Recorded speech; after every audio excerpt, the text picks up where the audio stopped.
కూడా మేము ఎమ్మెల్సీ గారిని అభినందిస్తున్నాం. ఈ ప్రాజెక్ట్ అనేది మహబూబాబాద్ రావడం అనేది ఒక వరమే, మహబూబాబాద్కు ఒక వరమే. ఒక స్టెప్ మాత్రమే అయింది. రాష్ట్ర గవర్నమెంట్ ఒక లెటరు భూమి కేటాయిస్తూ 409 గుంటల భూమి కేటాయిస్తూ మా అనంతరం ప్రాంతంలో మేము ఇస్తున్నాం అని చెప్పి ఒక లెటరు పంపించడం అనేది జరిగింది.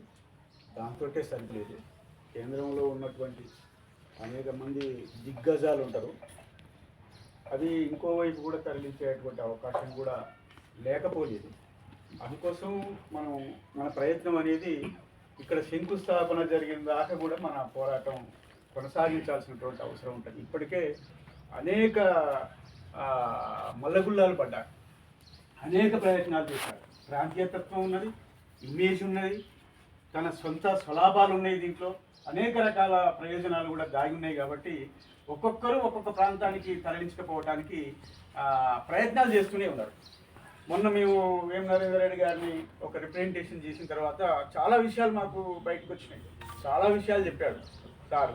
మరి మన దగ్గర అది నక్ష కూడా తీయించడం, డ్రాయింగ్ గీపించడం, భూమిని కేటాయించడం, వాళ్ళు 300 ఎకరాలు అంటే 350 ఎకరాలకు పైగా మనం భూమిని కేటాయించడం అనేది జరిగింది. ఎట్టి పరిస్థితిలో మానుకోటను దాటిపోయేటువంటి పరిస్థితి లేదు. నేను కాదు అని చెప్పి మా ముందే ఎంపీకి సీరియస్గా అల్టిమేట్ ఇవ్వడం జరిగింది. ఎందుకంటే మనం అందరం ఎంపీ గారి దగ్గరికి పోయినప్పుడు మేము ఎంపీ గారు ఇక్కడికే వస్తుంది, నేను ప్రయత్నం చేస్తా, రైల్వే మినిస్టర్ నాకు చాలా మిత్రుడు, ఆయన ద్వారా నేను చెప్పి మానకోటకు వచ్చేటట్టు నేను ప్రయత్నం చేస్తాను చెప్పి మనకు చెప్పాడు. ఇంకా చాలా విషయాలు మున్సిపాలిటీ ఇంత నిధులు, ఆ నిధులు, ఈ నిధులు అని చెప్పి మాకు చాలా విషయాలు చెప్పాడు. చెప్పిన తర్వాత రెండవ రోజే నెక్కొండ ప్రాంతానికి దొంతుమాధవరెడ్డి గారిని తీసుకొని పోయి దొంతుమాధవరెడ్డి గారి ద్వారా నెక్కొండ ప్రాంతానికి కేటాయించండి అని చెప్పి డీసీఎం గారికి వినతి పత్రం ఇవ్వడం, అక్కడ విషయాలు చెప్పడం అనేది జరిగింది. తర్వాత కడియం సిఆర్ గారు కావ్య గారి ద్వారా నష్కల్ స్టేషన్ గన్పూర్ మధ్య ఏర్పాటు చేయాలనేటువంటి ప్రయత్నాలు కూడా ముమ్మరంగా సాగినాయి. పేపర్లో కూడా దాన్ని వచ్చినాయి, పేపర్లో వార్తలు కూడా వచ్చినాయి. దాని తర్వాత రైల్వే వాళ్ళు కూడా దాన్ని ఖండించారు. అయినా మళ్ళా పేపర్లో మళ్ళీ పదే రావడం అనేది అయితే జరిగింది. అయితే అక్కడ చాలా బలమైనటువంటి ప్రయత్నాలు అయితే జరిగినాయి. మీ డీజీఎం గారి దగ్గరకు ఎమ్మెల్సీ గారి ద్వారా మేము అందరం రిప్రజెంటేషన్ ఇచ్చినప్పుడు డీఎం గారు కూడా చాలా విషయాలు చెప్పాడు. అంటే ఒక టెక్నికల్ బ్యాచ్ ఉంటుంది, వాళ్ళు టెక్నికల్గా వాళ్ళు మాకు సర్టిఫై చేయాలి. తర్వాత దాన్ని మేము కూడా కేంద్ర ప్రభుత్వానికి రాసి పంపాలి. ఏబిసి అనేది ఉన్నది కాబట్టి మహబూబాబాద్ ఉంది, నెక్కొండ ఉంది, నిక్కల్ ఉంది. ఈ 3 ప్రతిపాదనలు కూడా మేము చేస్తాం. చేసిన తర్వాత ఏది ఫైనల్ చేసేది వాళ్ళే చేస్తారు కాబట్టి మేము ప్రతిపాదన అయితే చేస్తాం అని చెప్పి వారు చెప్పారు. మనం తెలంగాణ వచ్చిందని చెప్పి రోడ్ మ్యాప్ గీస్తున్నాం, తెలంగాణ ఇస్తున్నాం అని చెప్పి చిదంబరం గారు ప్రకటించిన తర్వాత మనం విజయోత్సవాలు జరుపుకున్నాం, సంతోషపడ్డాం.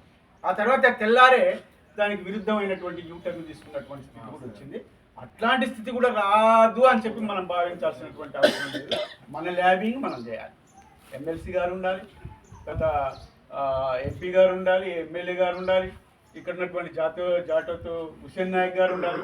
వీళ్ళందరూ కూడా మన జిల్లాకు సంబంధించినటువంటి మన జిల్లా, మన ప్రయోజనాలు, మన ప్రజల ప్రయోజనాలు, మన యువకుల ప్రయోజనాలు, మన ప్రయోజనాలను దృష్టిలో పెట్టుకొని మనం ల్యాబింగ్ చేయాల్సినటువంటి అవసరం కూడా ఉన్నది. ఢిల్లీ దాకా పోవాలి, ఢిల్లీ దాకా పోయి రైల్వే మినిస్టర్ని కూడా కలవాలి. వీళ్ళందరూ కూడా ఫోర్ఫ్రంట్లో ఉండాల్సినటువంటి అవసరం ఉంటుంది. దీనికి ప్రధాన పాత్ర కాంగ్రెస్ పార్టీ తీసుకోవాల్సినటువంటి అవసరం ఉంటుంది. ఇలా ఉత్తరం ఇచ్చింది కాంగ్రెస్ పార్టీ, ఆ ఉత్తరం ఇవ్వడమే కాదు, అది శాంక్షన్ అయ్యేదాకా కూడా వాళ్ళు కూడా గట్టి ప్రయత్నం చేయాల్సినటువంటి అవి కూడా ఉంటుంది అనేది మనం భావించాల్సినటువంటి అవసరం ఉన్నది. అందుకోసం మన ఎమ్మెల్సీ గారు కూడా చాలా ప్రయత్నాలు చేశారు. చాలా విషయాలు డీజీఎం గారితో మాట్లాడి మేము మా సమక్షంలోనే చాలా డిస్కస్ చేసినాం. అక్కడ ఎట్లా ఉంటుంది రైల్వే అంటే వ్యాగిన్ పోవడం, రావడం, తిరగడం, ఇదంతా దానికి సంబంధించినటువంటి భౌగోళిక పరిస్థితులు కూడా మేము అంచనా వేసుకోవాలి. స్థాయిలు కూడా మేము దృష్టిలో పెట్టుకోవాలి. ఇవన్నీ బేరీ చేసుకున్న తర్వాత మేము దానికి ఓకే చెప్పడం అనేది జరుగుతుంది. అందుకోసం ఇంకా ఆఫ్ ది రికార్డ్ ఏంటంటే మీరు రైల్వే మినిస్టర్ ఎవరైనా బీజేపీ నాయకులు ఎవరైనా ఉంటే మీరు కలుసుకొని రైల్వే మినిస్టర్ దగ్గర పోయి ఒక్క మాట చెప్పితే అయిపోద్దండి అనేటువంటి విషయం కూడా మనం చెప్పారు. ఆ ఒక్క మాట చెప్పేయడం కోసం మనం అందరం కూడా పోవాల్సినటువంటి అవసరం అయితే ఉన్నది. ముందు వేం నరేందర్ రెడ్డి గారికి మనం ప్రత్యేకమైనటువంటి కృతజ్ఞతలు కూడా తెలియజేయాలి. ఎట్టి పరిస్థితుల్లో పోదు అనేటువంటి హామీ కూడా మాకు ఇచ్చాడు. ఆయన ఇచ్చినటువంటి హామీ ప్రకారమే ఆ ఉత్తరం కూడా పంపించడం అనేది జరిగింది. ఇది మనం కొనసాగించకు, అది పూర్తయ్యే వరకు కొనసాగించాల్సినటువంటి అవసరం ఉంటుంది. ఇంతకుముందు ఎమ్మెల్యే గారు కూడా మాట్లాడుకుంటూ మేము ల్యాండ్ చాలా పకడ్బందీగా వ్యూహం చేసి ఎవరికి తెలవక సీక్రెట్గానే మేము ల్యాండ్ను దాంట్లో డిబేట్ చేసినటువంటి ల్యాండ్ కూడా వదలకుండా చెప్పాడు. డీజీఎం చెప్పింటే మీరు ఫ్రీగా ల్యాండ్ ఇస్తున్నారు, మీ 300 కోట్ల రూపాయలు నష్కల్లో పెడితే 300 కోట్ల రూపాయలు ఒక ల్యాండ్కే కేటాయించాల్సినటువంటి అవసరం ఉంటుంది. ఆ ల్యాండ్ మీరు ఫ్రీగా ఇస్తున్నారు కాబట్టి ఎక్కువ మొగ్గు మీకే ఉండటానికి ఆస్కారం ఉంటుందని చెప్పారు. అంటే మనం 200 ఎకరాలకు కనీసం కొంత వాళ్ళ కంపెన్సేషన్ ల్యాండ్ నష్టపరిహారం ఇచ్చినా కూడా ఒక 50 కోట్ల కంటే ఎక్కువ కాదు, ఇంకా మనకు 250 కోట్ల రూపాయలు మిగిలే ఉంటాయి.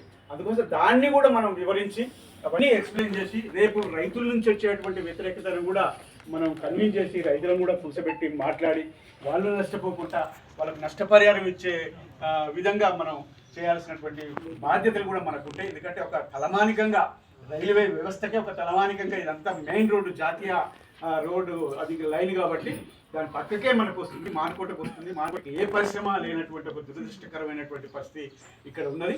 అందుకోసం దాన్ని సాధించడం కోసం రైతులను కూడా మనం కన్విన్స్ చేయాల్సినటువంటి అవసరం కూడా మన పైన ఉంటుందని చెప్పి తెలియజేసుకుంటున్నాం. ఇది ఒకటే కాదు, చాలా పరిశ్రమలు కూడా మనకు రావాల్సినటువంటి అవసరం ఉన్నది. రేపు ఆ గంగారం వాటి ప్రాంతంలో సిరామిక్ టైల్స్, సిరామిక్ నిక్షేపాలు అపారంగా ఉన్నటువంటి ప్రాంతం అది. సిరామిక్ ఫ్యాక్టరీ కోసం కూడా మనం ముందు రోజులలో చేయాలి. డోలోమైట్ కూడా మనకు కొత్తగూడ గంగారం ప్రాంతం నుంచి గూడూరు వరకు కూడా డోలోమైట్ నిక్షేపాలు కూడా విరివిగా ఉన్నాయి, దానికోసం చేయాలి. అంటే ఎక్కడో మల్లంపల్లిలో ఉన్నటువంటి ఎర్రమట్టిని కోదాడు నగర ప్రాంతంలో సిమెంట్ ఫ్యాక్టరీలు తరలించుకొని ఉన్నారు.